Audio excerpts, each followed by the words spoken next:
Avron, if you could keep your eye on the waiting room. Right, welcome back to Shmuel Bet. Lydia had some homework to do. Before you tell us the answer to your homework, Lydia, who can remember what the homework was? No. Anybody remember what the homework was? No? Okay, well, Lydia will I remember. wasn't even there, I can tell you. Okay, what was the homework, Paul? It was to look up the references to hoist by her own petard in Shakespeare, and then he really acknowledged any links to well, to our traditions. To Megillat Megillat Esther, yeah. Esther. Megillat Esther. That was the homework. Well, Lydia? So first of all, I did the homework immediately after the shiur finished because I knew otherwise I would forget both the question and to do it. I thought you did the homework during the shiur. I could see you No. Googling. I wouldn't be so irreverent. No. So firstly, just a semantic point. There was a discussion whether it was hung with his own petard or hoist, and it is hoist. And it means, I think we discussed that a bomb maker is blown off the ground by his own bomb. So it's that whole idea of poetic justice or ironic reversal of events, the same idea that we have in our source here. It was quite interesting trying to find if there was any direct reference to Megillat Esther, and I couldn't find it. But what I did find would suggest that he probably was referring to it in some way. Firstly, as somebody said, I can't remember who it was on the shiur last week, that Shakespeare would have been very familiar with the Bible. He would have read it. And that, of course, is well documented. I even found out that he used the Geneva Bible. That was his source. And I checked, the Book of Esther is included in that version. So we're still good there. I couldn't find any specific reference that referred, that connected Shakespeare to Megillat Esther. But the meaning is clear, poetic justice, as we said, ironic reversal of events. And just to back it up a little bit more, Shakespeare alluded to the Bible in all of his plays, apparently, and almost every biblical book. And I actually found somewhere that it said there are roughly 1,350 identifiable instances with biblical references or allusions. There's even a book called The Bard and the Bible. So there you go. Is that good enough? That was wonderful. Absolutely amazing. Yes. But from now on, I'm keeping my mouth shut. Well, you might still get homework even if you keep your mouth shut. But that was great.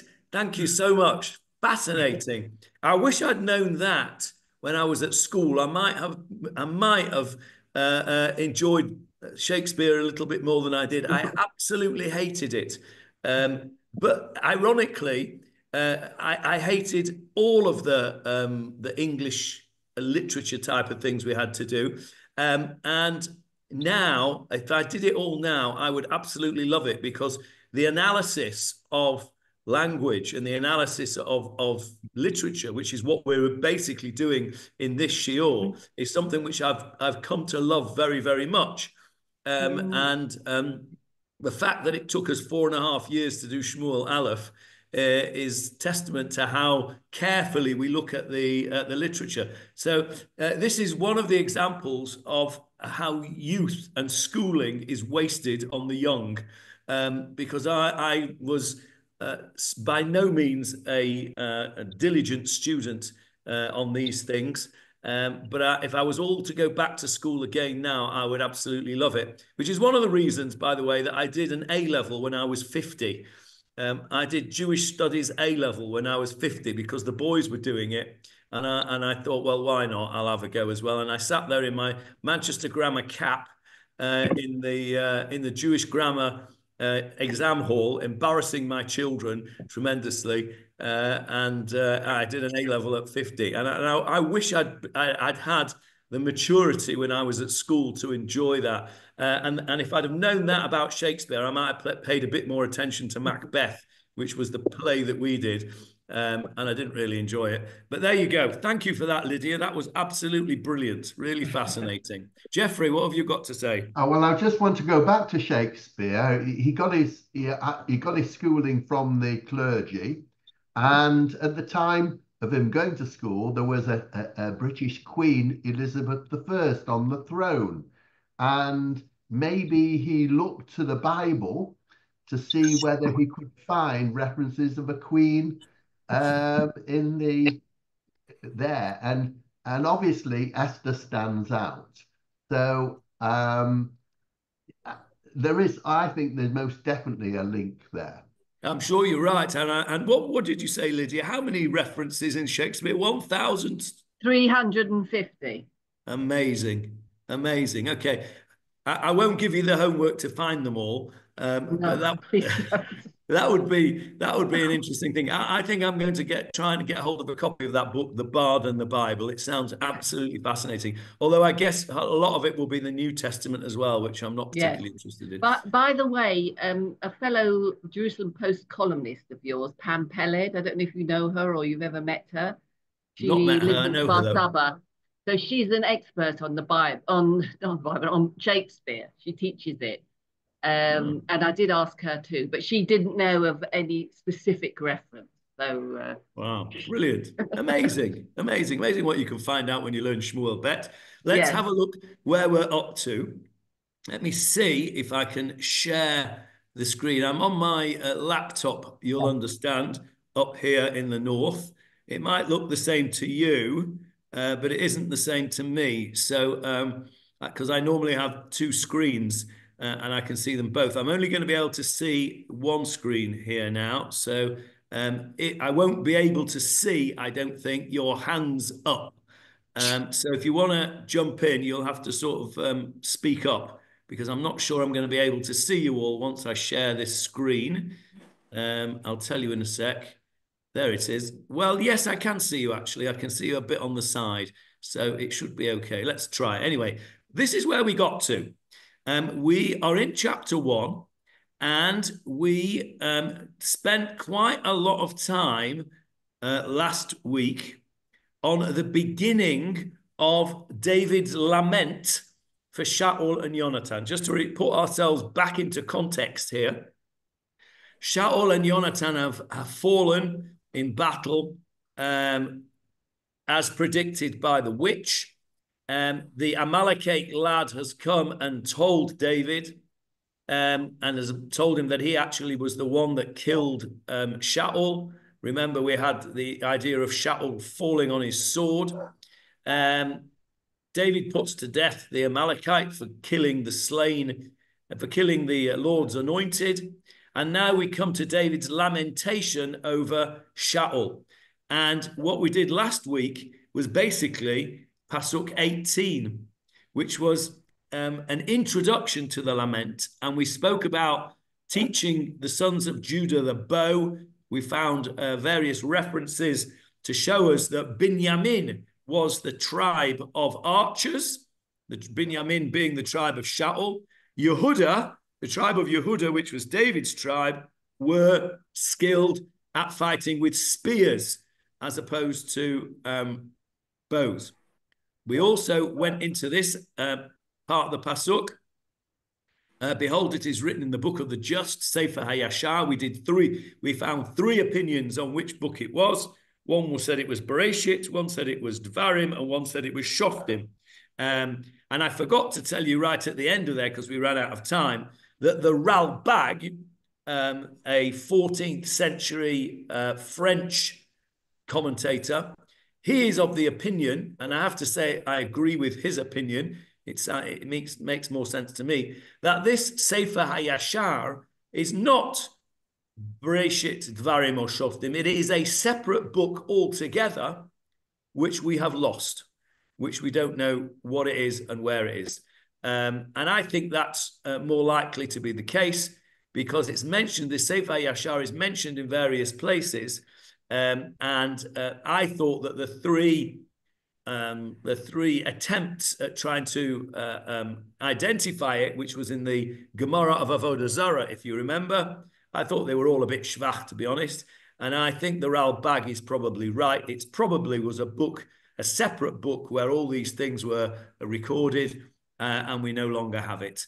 But that was what we did last week. And we now come to the lament itself. So what I want you to do, Jeffrey, if you're there, please. Yeah. I'd like you to read the entire lament, which is from verse 19 through to the end of verse 20, end of the chapter, basically, end of 27. And I want everybody else just to listen to the beauty of this poem. Remember, this is written by David. David, as well as being a warrior, we spoke about this briefly last week. David, as well as being a warrior, was a poet.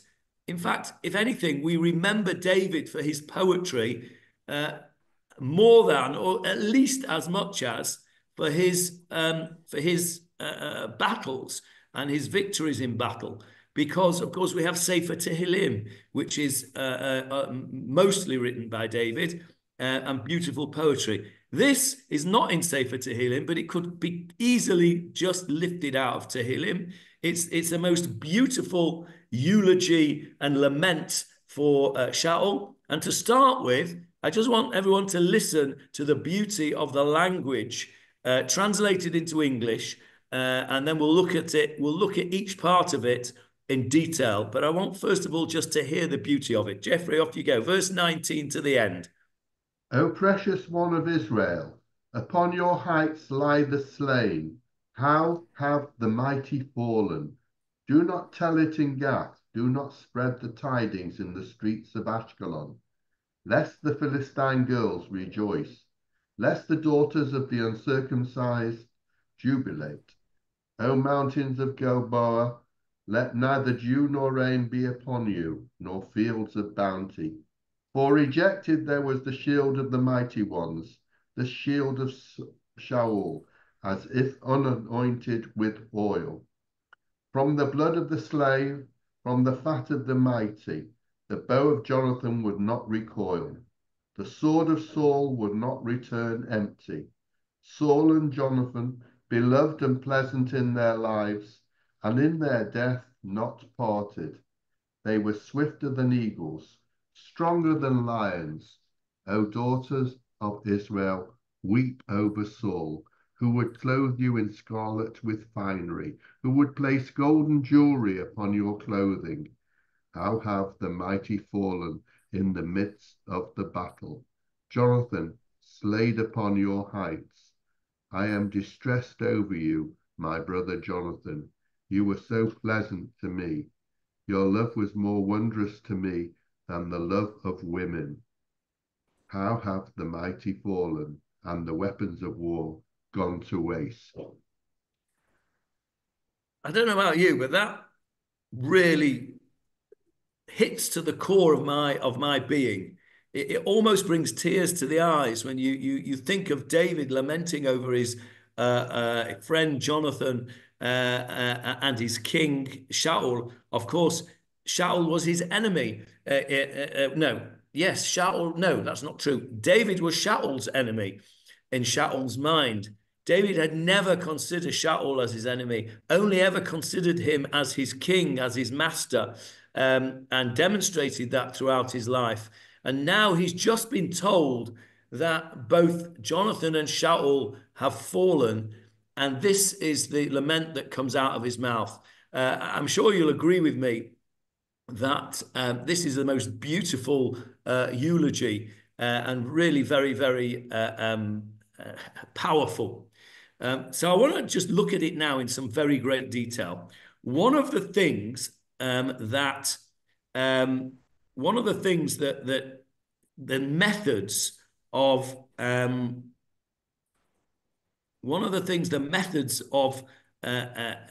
poetry and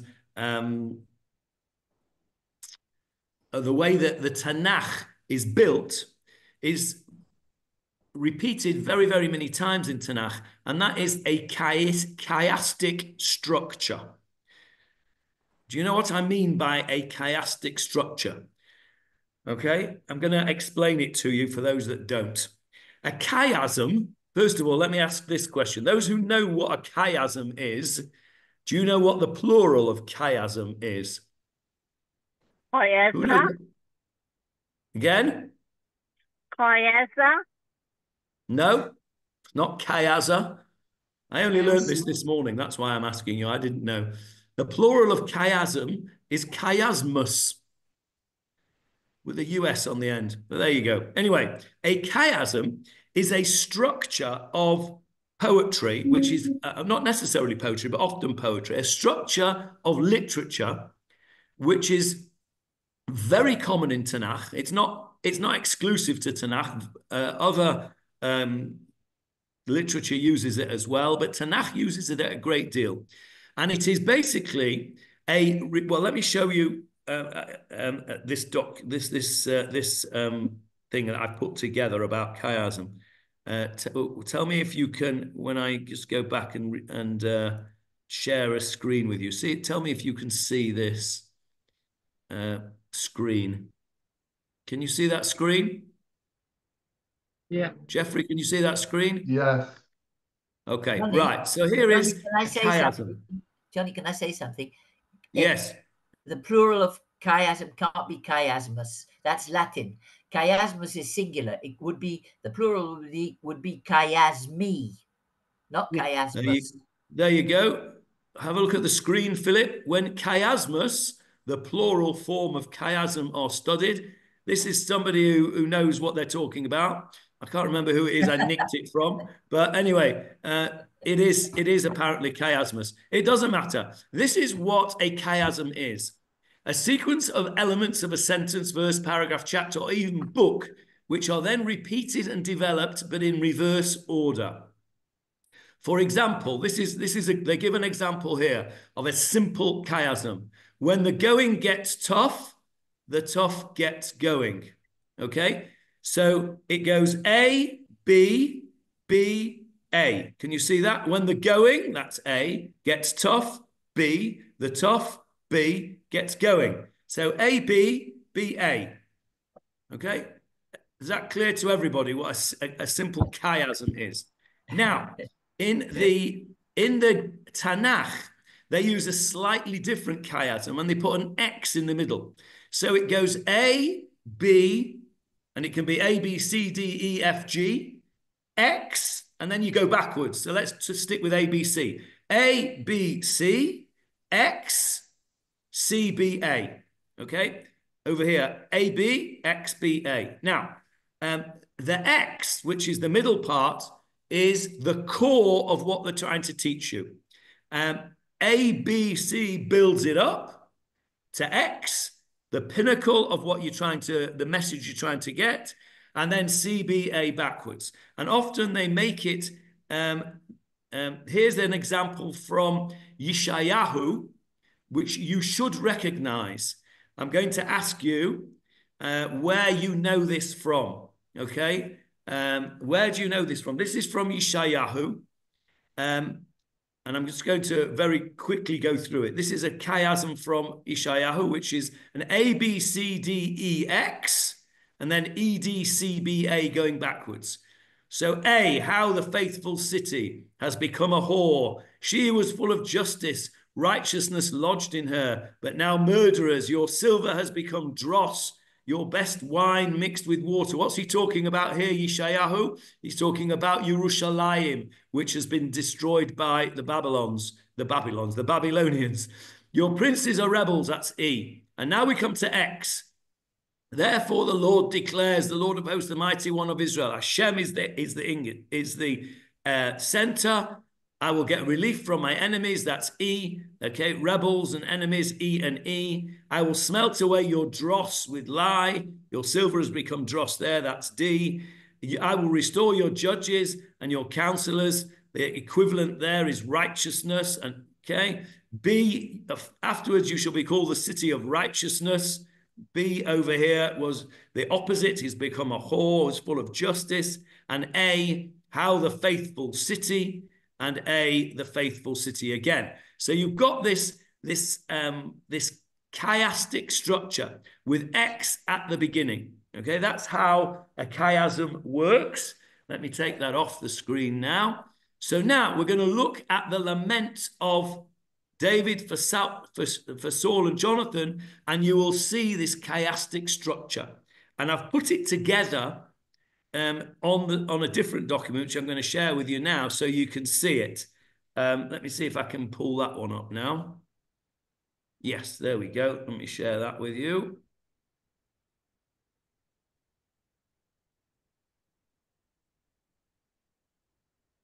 Right. Can you see that document? Give me a nod if you can. Yeah. Right. So it begins with, your beauty, O Israel, upon your high places is slain. How the mighty are fallen. Okay. A is how the mighty are fallen. I've bolded it out on the screen. Can you see that? Yeah. That's A. Now B is this. Tell it not in Gat, publish it not in the streets of Ashkelon, lest the daughters of the Philistines rejoice, lest the daughters of the uncircumcised triumph. You mountains of Gilboa, let there be no dew on you, nor rain upon you, neither fields of choice fruits.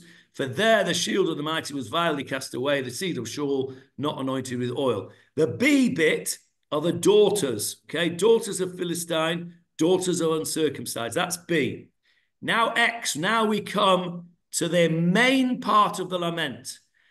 From the blood of the slain, from the fat of the mighty, the bow of Jonathan turned not back, the sword of Shaul returned not empty. Shaul and Jonathan, the lovely and the pleasant in their lives, even in their death they were not divided. They were swifter than eagles and stronger than lions. The X there, what do you think the X is there? The main thing, the main theme here is?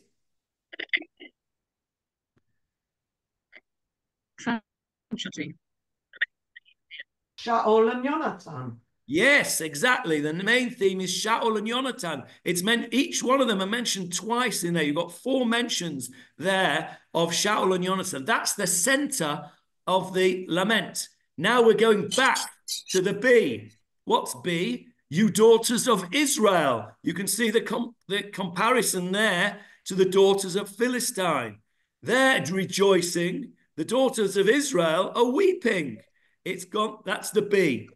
And what was A? The mighty are fallen. And there it is again, how the mighty are fallen, actually twice A. So you can see the way I've set it out there, can't you? You can see that very clear chiastic structure. Now, chiastic structure, or chiasmus, or chiasmi, if you want to go with Philip, chiasms are very important, because what they're doing is they are showing us what is the core thing here, how it builds up and how it doesn't build up. Paul Westbrook has sent me a message here, so I have to just look at it. What does it say? This guide looks at chiasmus. There you go. Thank you. A rhetorical device that is sometimes called chiasm. The word chiasmus is derived from an ancient Greek word meaning crossing or to shape like the letter X. There we go. Thank you for that, Paul. Let's go back to our thing. There we go. Can you see the chiasm now on the screen? I don't know what you've got on your screen now. Yeah, good. Okay, so we can see the chiasm, which builds up to Jonathan and Shaul and then goes down again. So that's a very important structure. And I've indented them over here to show you this sort of feature of building up to X and then building down again. And it's a structure which you will see over and over and over again in Tanakh. Perhaps in Tanakh, perhaps in more than any other literature. It's a very, very common feature. And it shows us the X is the important part. And it shows us here that David is mainly concerned about Shaul and Jonathan. This is a very personal thing. We can see, as we're going to go into the language itself now, we'll see how personal it is. But I firstly wanted to show you the chiasm there and talk about that. So let's go back now to the actual lament and go into it in detail. Now that we've seen the structure, we've heard the whole thing, and we've heard the emotion there of the whole thing in totality. We're now going to go into it in our usual rather obsessional way and looking at the language of it. So let me put it back on the translation back on the screen that we usually use. Let's see if I can share that with you. No, it's not as difficult as I thought it was going to be with this laptop business. It's better than I thought. Right, there we go. So let's start with verse 19. Verse 19 again for us, Jeffrey. O precious one of Israel, upon your heights lie the slain. How have the mighty fallen? Okay, so let's look at the Hebrew. Hatzvi Yisrael. Tzvi, I think we mentioned this a little bit, either it must have been last time, or maybe even the time before, about the tzvi, the word tzvi in Hebrew. Many of you, I think, said it's a deer, meaning D-E-E-R, as opposed to D-E-A-R. We went through it, and I showed you Natan Slifkin's book, which showed actually that the tzvi is not a deer. The tzvi is a gazelle. It's a gazelle. Now, why is the tzvi a gazelle? And this is the irony and the beauty of, I suppose, the English language. The tzvi is a deer or a gazelle because it is deer, D-E-A-R, meaning pleasant and beautiful, because that's what tzvi means. Hatzavi Israel, the beauty of Israel. I've got the translation. What did you translate it as, Jeffrey? It was slightly different. Precious one. Precious one of Israel, beauty of Israel. And I'm just going to show you something else here. Just want to go to these footnotes over here. Yes, here we go. So on the screen here, you'll see some footnotes from the lecture notes, which I used to prepare this shiur from Rav Amnon Bazak of Gush Etzion. These are his footnotes, and he gives us 3 examples here where the word savi means beauty or something that is desired. And he quotes Yeshayahu over there. Bayom hahu yiyet tzemach Hashem. On that day, God's tzemach. You know what tzemach is? He calls it here radiance. But tzemach, you should know what that word is because you say it 3 times a day. Where do you say tzemach 3 times a day? In the Amida, obviously. Et tzemach David. In the Amida. In the Amida. That's right. Et tzemach David. What does it mean, Leslie? Et tzemach David. Well, I'll go for the last word and say David. The radiance of David? Well, tzemach means the sprouting. It means the growth. Tzmicha is growth. And it usually means the new growth. The growth of in spring that you get is called tzmicha. Et tzemach David. Let's just have a quick look at the Amida. I've not got it in front of me. I've not got it in front of me, so forgive me if I get the words wrong. I'm going to get it up here.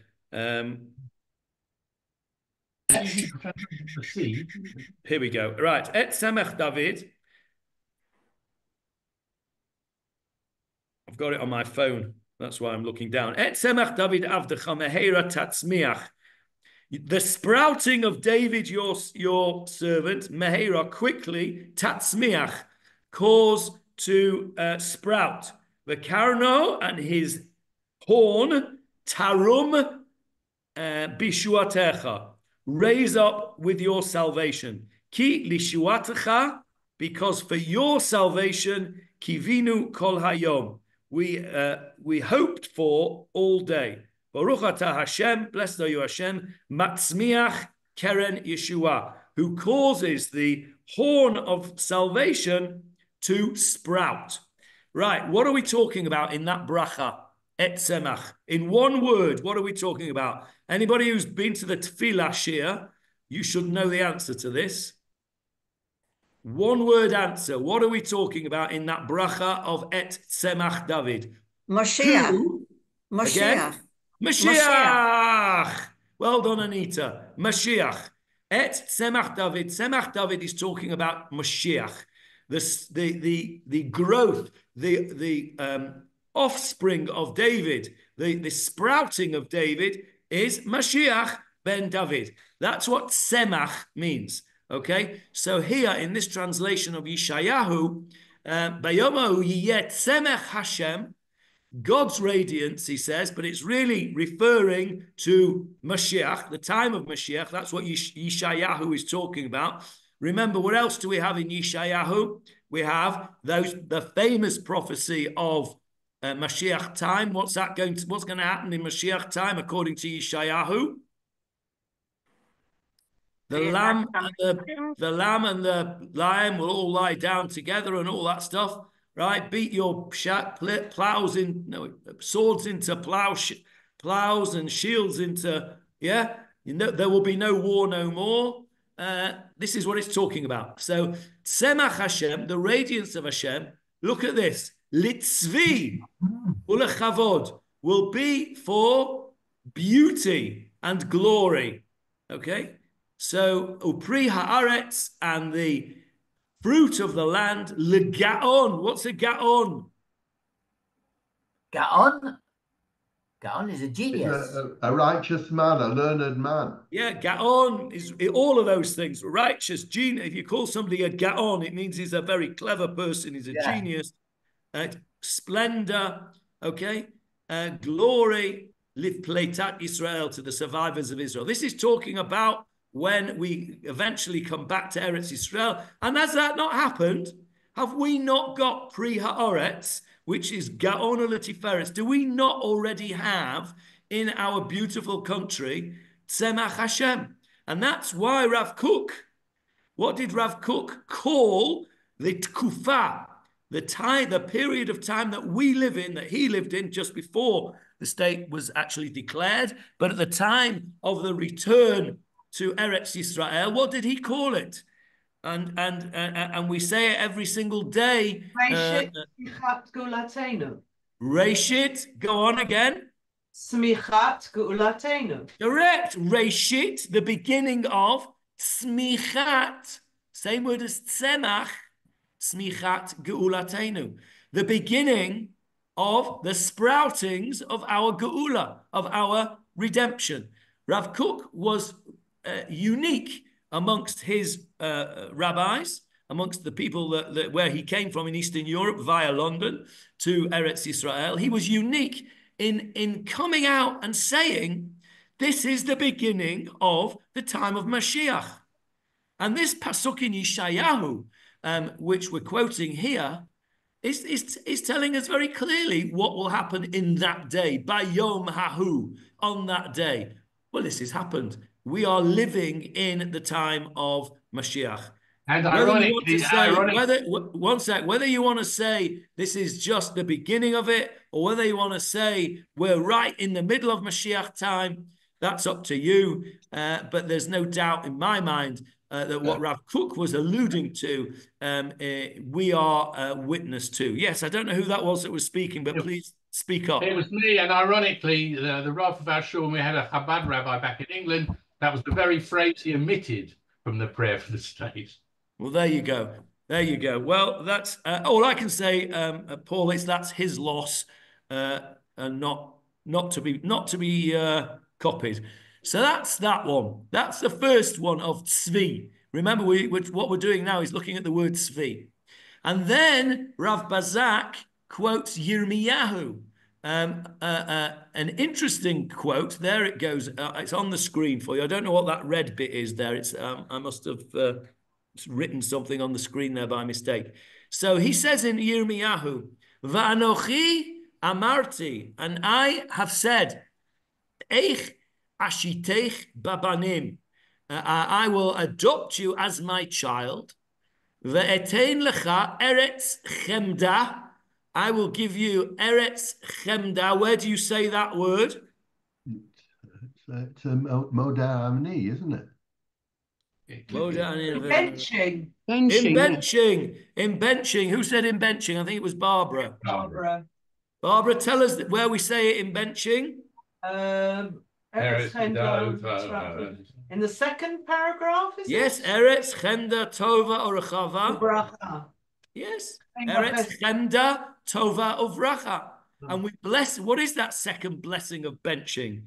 It is the blessing of the Aretz, the blessing of the land. Let's just have a look at it. I'll get it on my other screen here, which is my phone. There we go. Nodeh lecha. Nodeh lecha Adonai Eloheinu. What does nodeh mean? We will thank. We will thank you. That's right, from the same word as todah. Nodeh lecha Adonai Eloheinu. We will thank you, Hashem our God, al shehinchalta lavotenu, that you gave a nachala, an inheritance to our fathers. What did you give? Eretz Chemda Tova Urchava. A beautiful, good, and wide, expansive land. Al Shotzitatanu Adonai Mitzrayim. You took us out, etc., etc. And the end of the bracha is the end of that bracha. Baruch atah Hashem. Blessed you, Hashem. Al haaretz al hamazon. We bless you, Hashem, for the land and the food. So Eretz Chemda. As quite rightly, you knew that word. What else is Eretz Chemda? In modern days, there is an organization called Eretz Chemda. Do you know what? Studied there for 8 years. Our son studied there for 8 years, Johnny. Okay, there you go. Tell us about it. Well, it's a kollel. It's a kollel which develops lots of rabbonim for going out to the rest of the world, and also for interpreting modern stances on halacha. Excellent. Very nicely put. Eretz Chemda is an organization which trains rabbis in order to be rabbis in the community. And it's unique in Israel because, as you probably know, Israeli communities, generally speaking, do not have community rabbis. They have city rabbis. Our city rabbi, Rav Kalman Ber, has just been appointed to be the new Ashkenazi chief rabbi of Israel. But right now, until he takes up that post, he is the chief rabbi of Netanya.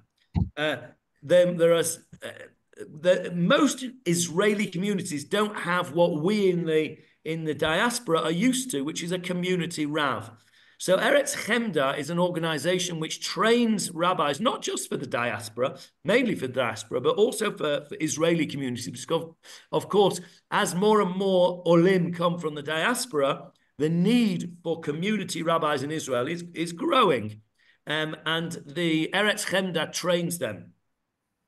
Paul and Barbara's son studied there for 8 years. What's he doing now with that Eretz Chemda training? Earning a living elsewhere. Okay. He does. He's also one of the translators of Tzurba, if you know the Tzurba book. Excellent. So he's putting that great training to good use. So my son is also involved with Eretz Chemda. My son Dan, who is the rabbi in Perth, he did not get his smicha through Eretz Chemda, but he is learning Dayanut through Eretz Chemda. He's was meant to be finishing actually right now as we speak, but because of the various things that have gone on, they're delayed a bit, and they'll probably only finish now at Pesach. But for the last 5 years, he's been learning with Eretz Chemda, with a whole bunch of other people, to become a dayan. Again, to go out in the diaspora, he will be a dayan in Perth, obviously, where he is. And there are the people on this course with him. I think there's about a dozen or so who are learning on this particular course. They will be dayanim, trained by Eretz Chemda in a very modern, orthodox way to pasken halacha as a dayan in a way which is suitable for the modern world. So why is it called Eretz Chemda, that organization? Barbara and Paul, do you know why it's called Eretz Chemda?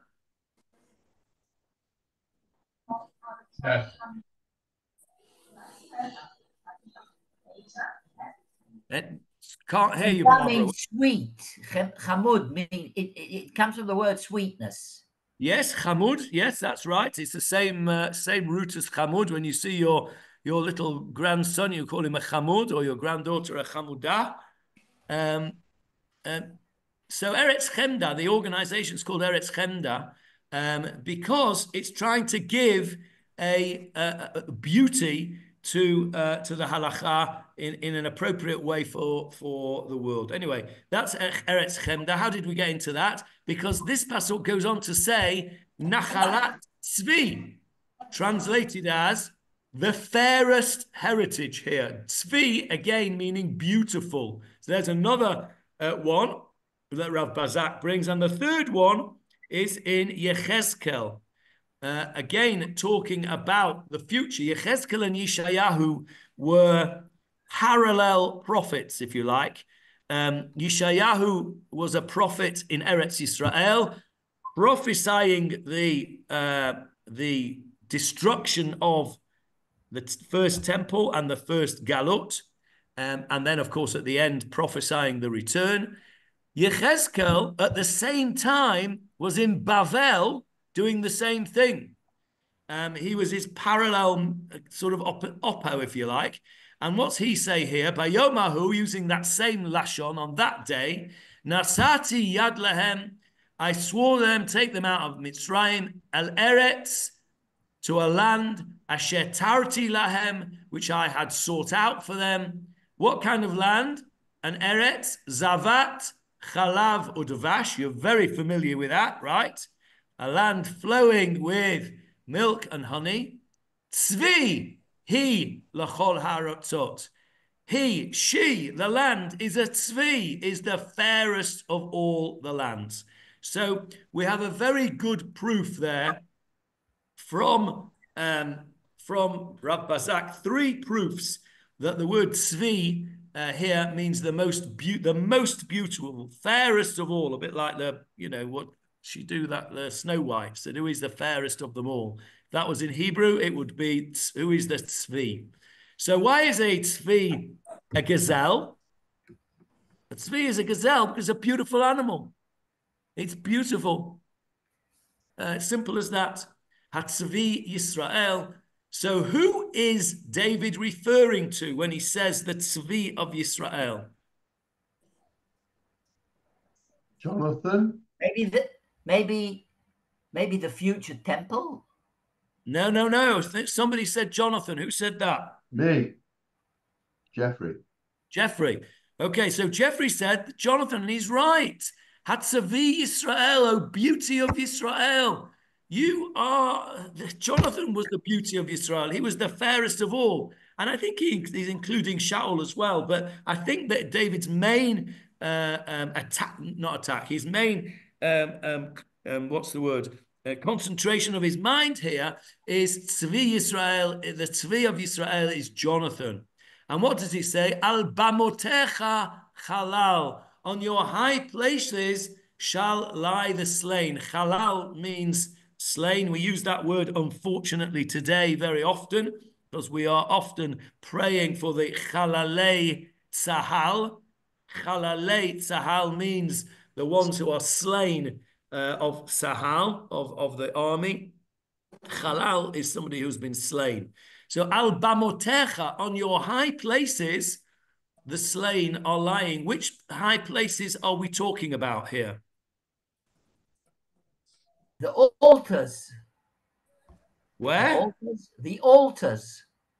Where's that? In Jerusalem. No, we're not talking about that. Have a look at verse 21. Gilboa. On the mountains? Gilboa. On the mountains of Gilboa. He's talking about Har Gilboa. What happened at Har Gilboa? That's where he died.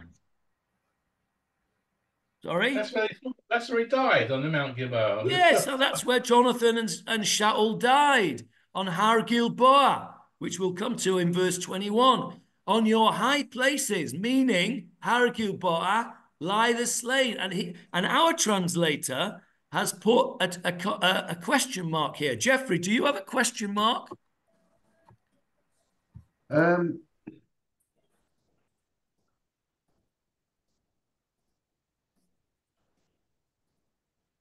in verse 19 in the art scroll?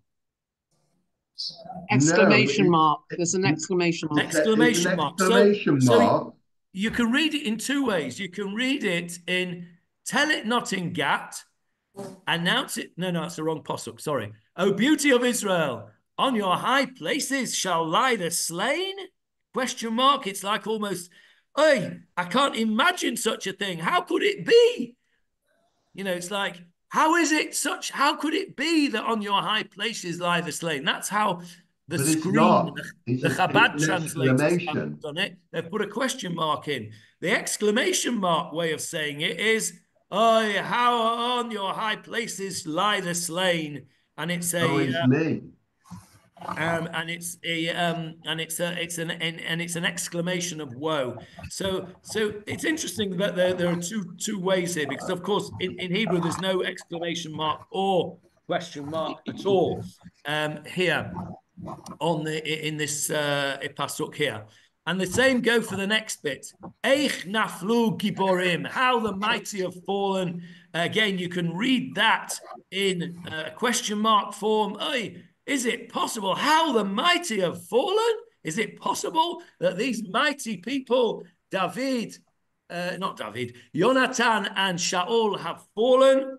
How is that possible? It's a question mark, or you can read it with the exclamation mark, like in the art scroll. Oh, how the mighty have fallen, and it's a statement, not a rhetorical question. It doesn't matter. The meaning is the same. So, al bamotecha halal, on your high places. What should really be on the bamotecha, on the high places? What should be on the high places?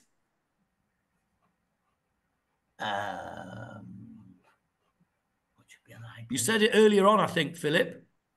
What should be on the high places? Altars. Temples. Praising of Hashem. Right? Yes. Where did they used to put their idols? Where did they used to put their monuments? On the highest place. Yeah. Where was the Harabayit? Wasn't in the valley. It was up on the top. Al bamotecha, on the high places where we should be having praise of God and praise of the Jewish people. Look what's happening here. The mighty have fallen and they are lying in the high places. By the way, what word do you know from this word here, bamotecha? Bama. Bama. What is a bama, Lydia? A stage, something elevated. A stage or something elevated. What do we call it in the diaspora? A bima. A bima. Here in Israel, we call it a bama, but we used to call it a bima. And what is the bima? Not anymore in modern shuls, but old shuls, the bima was raised. Elevated. You go up to the bima. So that's the same word. So here, what David is saying is, how can it be? The beauty of Israel, the tzvi of Israel, Jonathan and his father are lying slain on the high places, which should be a place of praise for the people and for God. How the mighty have fallen.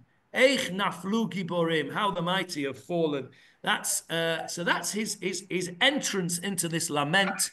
That the beauty of Israel are lying slain on the high places where there shouldn't be such a thing. There should only be temples and monuments and praise of HaKadosh Baruch Hu. And now we've just got time, I think, just to do one more pasuk, or at least begin one more pasuk. Jeffrey, read verse 20 for us, please. Do not tell it in Gath. Do not spread the tidings in the streets of Ashkelon, lest the Philistine girls rejoice, lest the daughters of the uncircumcised jubilate. Okay, so here, first of all, there's a little bit of poetry, which you need to have a little bit of, a little bit of broad thinking, I think, to get it. But there's a play on words here. Al tagidu begat. Okay? And you've got to know a bit about the Hebrew language here. Dalad and Taf are very similar letters, especially if you have proper pronunciation like the Taimani do. By the time the pronunciation has become bastardized to the English, German, Ashkenaz pronunciation that we have, Dalad and Taf are still similar, because when you say a Dalad and a Taf, you're using the same part of your mouth. But if you were to pronounce it like the Taimanim do, a Dalad is pronounced Dalith, Dalith, with and your tongue is at the beginning, at the front of your mouth, very much like a Taf. And a Taf is a Thaf.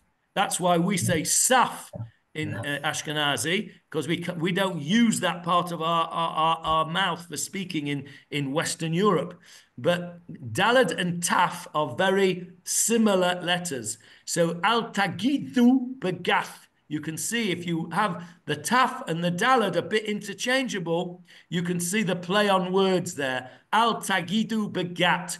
Don't tell it in Gat. Why not Gat? Why should you not be telling what's gone on in Gat? What's special about Gat? Where is Gat and what is Gat? The Philistine. Is it Gaza somewhere? It's close to Gaza. It's not in Gaza. It was in the Philistine city. Correct. It was a Philistine city. Yes, it was exactly, it was one of the 5 main Philistine cities. Okay, here's a test for you without looking. What are the 5 main Philistine cities?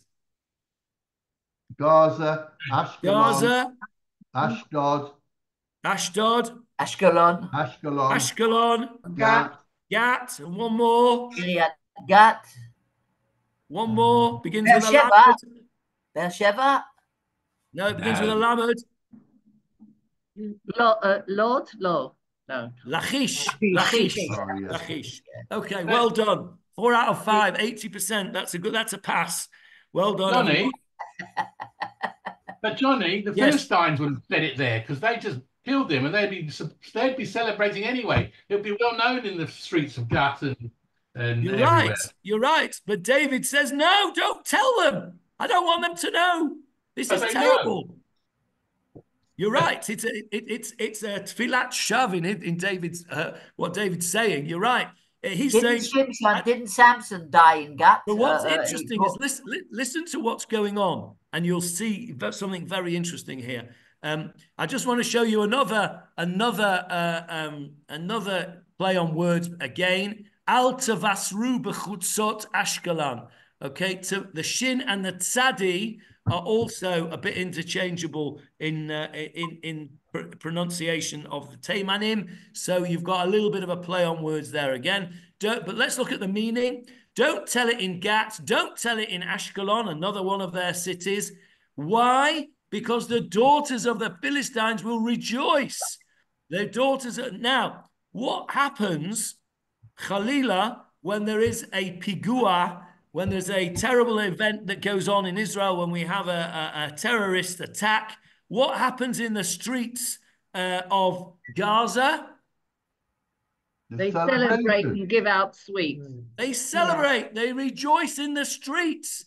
And this is clearly what happened in the time of the Pelishtim, because David is saying, don't tell it to the streets of Ashkelon, because the daughters will rejoice there. They'll all come out in triumph. That's what it says.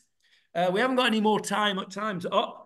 And Bobby's just walked in from Miluim, so I want to talk to him, so I'm not going to carry on anymore. We've still got more to talk about in verse 20, so we're going to stop there for now.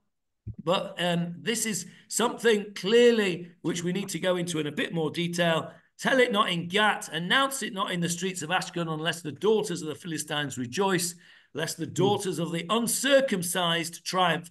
I want you to tell me, your homework for this week is, what is the relevance of this word ha'arelim, the uncircumcised? I want to know the relevance in this particular chiastic poem, lament, for David on Shaul and Jonathan. That's your homework for this week. What is the relevance of the reference to the uncircumcised? Don't tell me now. but I want to know that for next week's homework. Ribbon Okay, is. everybody. Shavua Tov. I hope that we have a great news this week and success and safety to all our chayalim. Amen. Shavua Tov. Shavua Tov. Thank you.